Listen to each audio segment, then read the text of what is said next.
Right, I just want to take you through a marker float setup that I use on weedy lakes like this gravel pit on Yateley South Lake. I use a very stiff rod, more spob rod than a marker rod. It's actually a 4-pound test curve rod. Reason I use this is because in weedy lakes, if you land in a weed bed, you can literally just pluck the lead out of the weed bed and it can fall probably about a foot short of the weed bed, rather than if you're using a softer rod and you're trying to pull it out. It acts as a spring and the lead ends up flying back a lot more. Plus you also get a much better feeling for a stiffer rod than you do a softer rod. This I will also use kinetic marker braid, which is in 25-pound. Super stuff, little stretch, ultra tough, perfect for what you want it for any distances. You want little stretch because obviously you want to feel exactly what's on the bottom. Braid gives you that, whereas monofilament, you've got a lot of stretch in it and you're not going to feel what you're trying to find on the bottom of these lakes.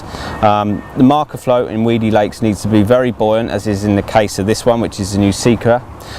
This has an excellent little feature on it, and that you can interchange the veins. You've got black and we've got orange as quick as that. Literally just take them on and off.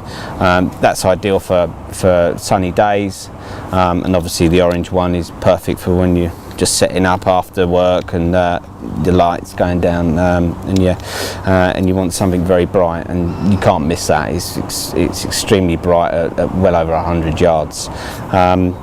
Secondly, I've got an aluminium oxide free flow ring. This is really important on weedy lakes.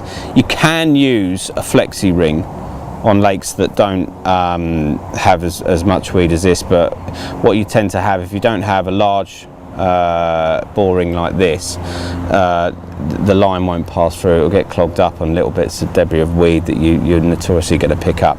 Another excellent feature of this is a little to no resistance that you get from the ring itself, and it's ultra tough.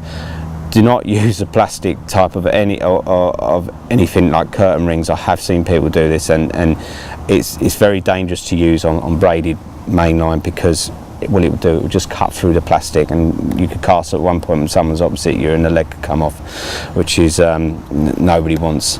The float, going back to the float is interchangeable. I've got a covert tail rubber on the back here with an easy clip.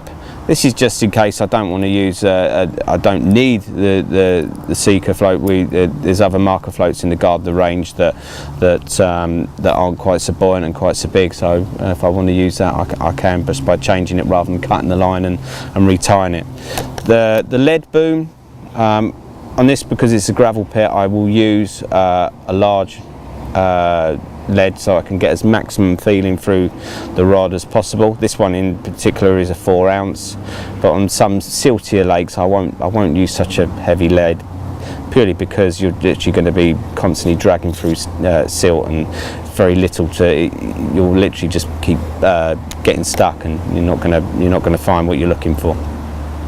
I've got 45-pound lead core plummet here, which acts as a perfect boom. It serves its purpose for anti-tangle properties. You can use a stiff nylon like the Shore Flow, something like that. It's each their own really. I prefer a lead core, and obviously it's simple to just splice and it makes it pretty quick. Same again with the lead. As I said, you can take this off. I've got an easy clip yet again. Covert tail rubber goes on the top, makes it all nice and neat. And there you have it. It's all ready to go. Perfect setup in my opinion.